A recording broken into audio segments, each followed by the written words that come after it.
Good evening, जय हिंद दोस्तों।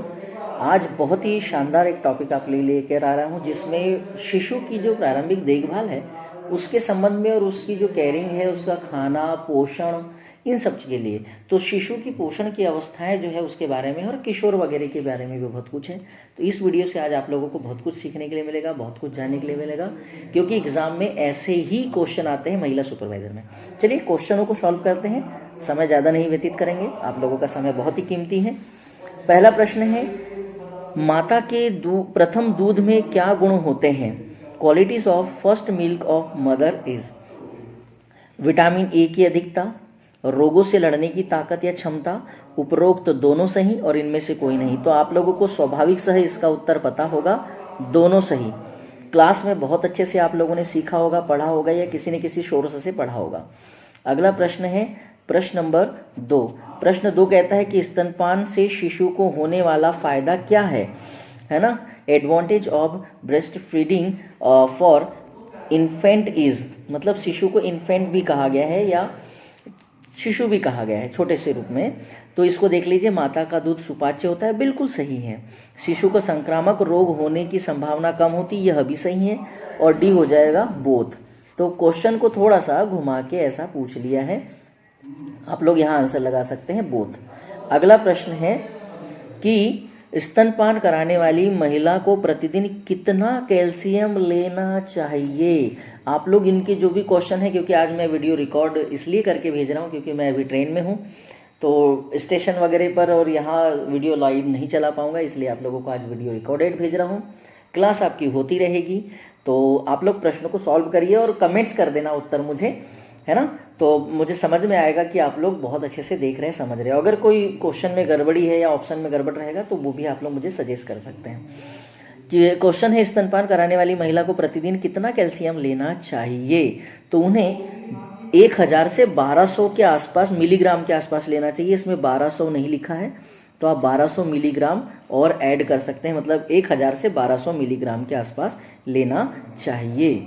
अगले प्रश्न की तरफ बढ़ते हैं, पर उससे पहले थोड़ा सा डिटेल। स्तनपान कराने वाली माताओं को या महिलाओं को प्रतिदिन लगभग 1000 से 1200 मिलीग्राम कैल्शियम की आवश्यकता होती है, यह सुनिश्चित करने के लिए कि मां और बच्चे दोनों पर्याप्त कैल्शियम मिले। स्तनपान कराने वाली माताओं को अपने आहार में कैल्शियम से भरपूर खाद्य पदार्थों को शामिल करना चाहिए, जैसे कि दूध, दही, पनीर, पत्तेदार सब्जियां और कैल्शियम से समृद्ध पेय पदार्थ। यह कुछ कैल्शियम से भरे हुए पदार्थों का मैं उदाहरण दे रहा हूं, जैसे कि दूध, 1 कप दूध में 300 मिलीग्राम कैल्शियम होता है, दही में 300 मिलीग्राम कैल्शियम, पनीर में 200, एक औंस में, 1 कप नहीं है वो 1 औंस है, यूनिट होती है, 1 औंस में 200 मिलीग्राम कैल्शियम, ब्रोकली में 1 कप में 200 मिलीग्राम कैल्शियम। कैल्शियम से समृद्ध पेय पदार्थ जल, जिसमें कि कैल्शियम मिल सकता है। इसके अलावा स्तनपान कराने वाली महिलाओं को अपने डॉक्टर या एक पंजीकृत आहार विशेषज्ञ से परामर्श भी लेनी चाहिए या ले सकते, ताकि वे अपने व्यक्तिगत कैल्शियम की आवश्यकताओं को पूरा कर सकते हैं और इससे शिशु को भी फायदा होगा।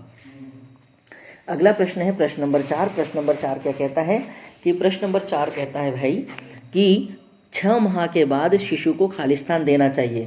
इस वाले प्रश्न में बच्चे बहुत फंसते हैं। कई जगह पूरक पोषण आहार लिखा होता है और कई जगह पूर्ण आहार लिखा होता है। तो कंप्लीट फूड जो है बेटा वो किसी भी एज में ले सकते हैं, है ना, जो कि किशोर अवस्था भी हो सकती, बचपनावस्था भी, बाल्यावस्था भी हो सकती। पर एक शिशु के लिए बोला है, 6 माह तक के बच्चे के लिए, शिशु के लिए बोला है, तो उसको पूरक पोषण आहार या सप्लीमेंट्री फूड दिए जाते हैं, कंप्लीट फूड नहीं दिया जाता है।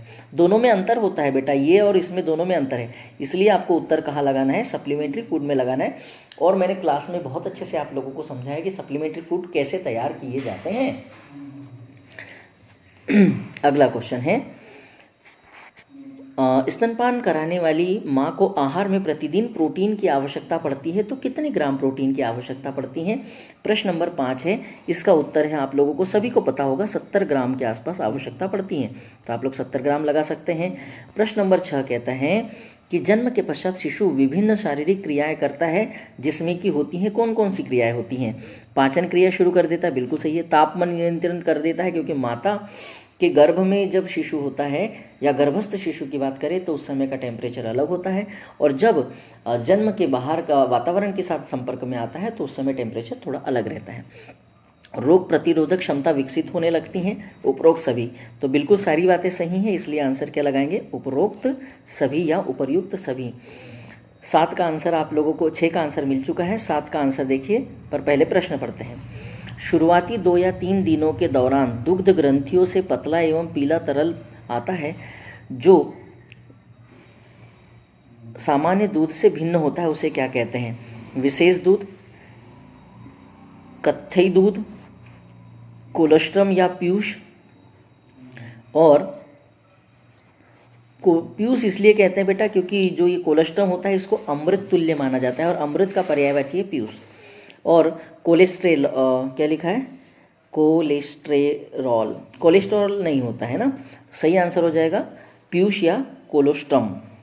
ठीक है, कोलेस्टेरॉल नहीं होगा, ठीक है ना, डी नहीं होगा। चलिए अगला आंसर है प्रश्न नंबर 8 कि जन्म के बाद नवजात शिशुओं के शरीर से ऊष्मा तेजी से ह्रास होती है, मतलब कमी आती है, इसलिए जन्म कक्ष को खालिस्तान पर रखना आवश्यक होता है। मतलब किस पर रखना चाहिए, ये शब्द यहाँ थोड़ा सा गड़बड़ कर गया है ना। इसलिए जन्म कक्ष को, ये है यहाँ पर नहीं आएगा, यहाँ हो जाएगा जन्म कक्ष को खालिस्तान टेम्परेचर पर या तापमान पर रखना आवश्यक होता है, आवश्यक होता है। तो उसका आंसर हो जाएगा बेटा, टेम्परेचर जो होना चाहिए कमरे का वो होना चाहिए 25 डिग्री सेल्सियस के आसपास होना चाहिए।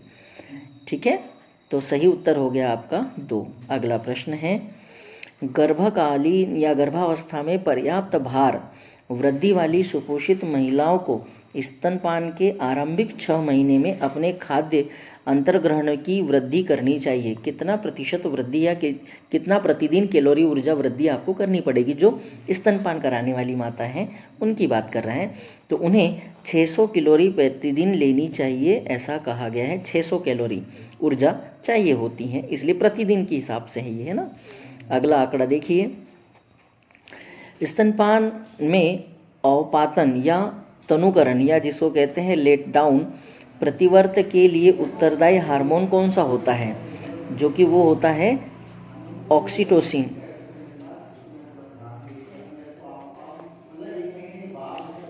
ठीक है, अगले प्रश्न की तरफ है, पीयूष कोलोस्ट्रम के विषय में इनमें से क्या सत्य है? तो इनमें से आपको देखना है 11 का प्रश्न देख लीजिए। नवजात शिशु इसका संश्लेषण कर सकते हैं। यह जन्म के बाद के शुरुआती कुछ दिनों तक माता के स्तनों से स्रावित होता है और यह एंटीबॉडी का स्रोत होता है। इसमें मुख्यतः वसा होती है, नहीं वसा की बात नहीं करेंगे कि केवल वसा नहीं होगा। यह दुग्ध स्राव की उद्दीपन करने वाली हार्मोन, नहीं ये भी नहीं होगा।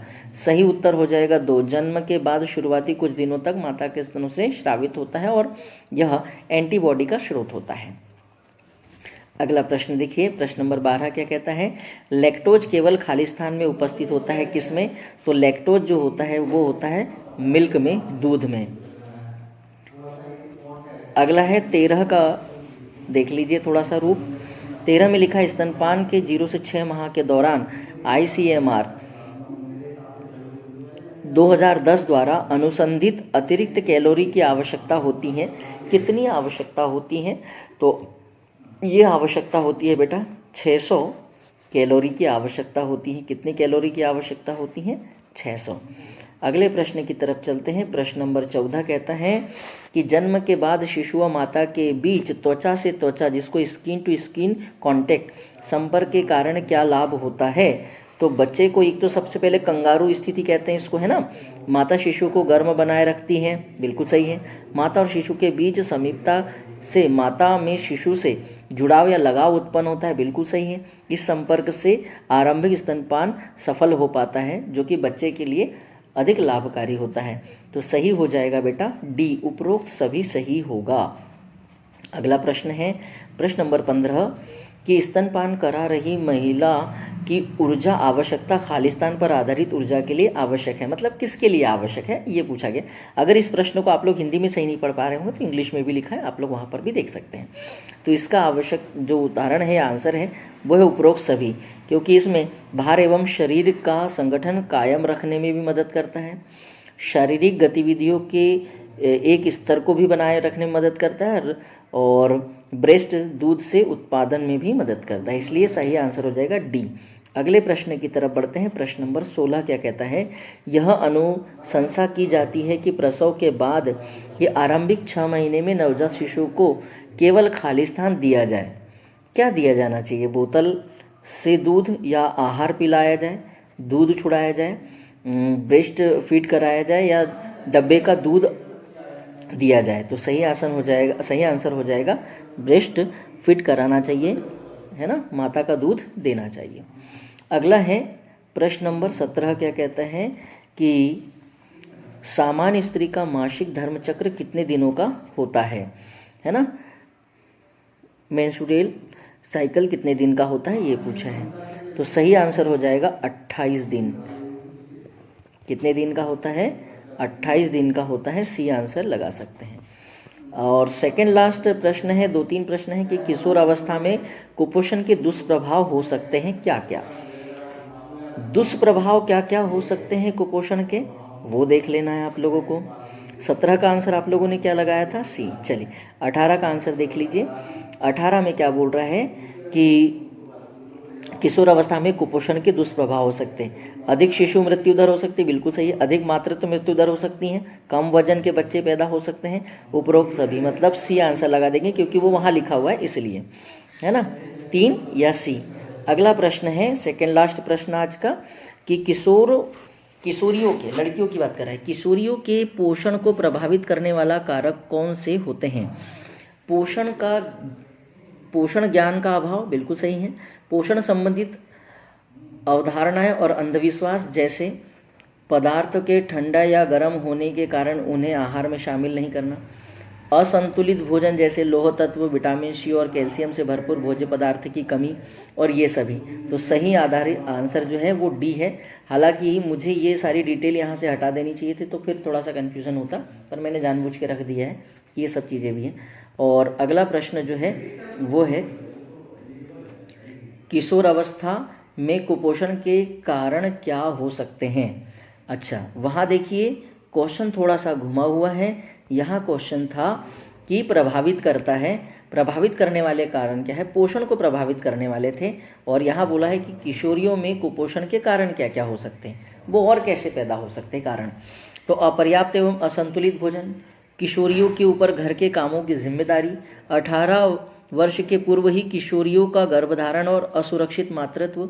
तो भैया इसका भी सही उत्तर हो जाएगा डी। इसके अलावा भी और भी कुछ कुछ कारण हो सकते हैं, जैसे छोटे भाई बहनों की बार बार बीमार पड़ना या अपर्याप्त देखभाल, ये भी कारण हो सकते हैं। तो आज का वीडियो आप लोगों को कैसा लगा मुझे कमेंट ज़रूर कीजिएगा, और सारे आंसर जो है आप लोग कमेंट्स करने की कोशिश कीजिएगा, और वीडियो को ज़्यादा से ज़्यादा लाइक और शेयर कीजिएगा। यही मेरी आप लोगों से उम्मीद भी है और इच्छा भी है। तो आज के लिए इतना ही। तीसरी जय हिंद जय भारत। फिर मिलेंगे हम लोग कल। हो सकता है कि लाइव आ जाऊं या फिर कल भी आपको रिकॉर्डेड ही दिए जाएंगे, क्योंकि ट्रेन में रहूंगा, वापस आना भी है, आप लोगों को फिर से पढ़ाना है, कुछ कुछ चीज़ें रह गई है वो कंप्लीट करना है, ताकि जो हमारा टारगेट हम लोगों ने सोचा था कि 5 तारीख तक आप लोगों का सिलेबस हो जाए और फिर बाकी समय आप लोगों को प्रैक्टिस करने का मौका मिले, तो यही मैं चाह रहा हूँ। तो आज के लिए इतना ही। जय हिंद जय भारत, शुभ रात्रि, सबा खैर।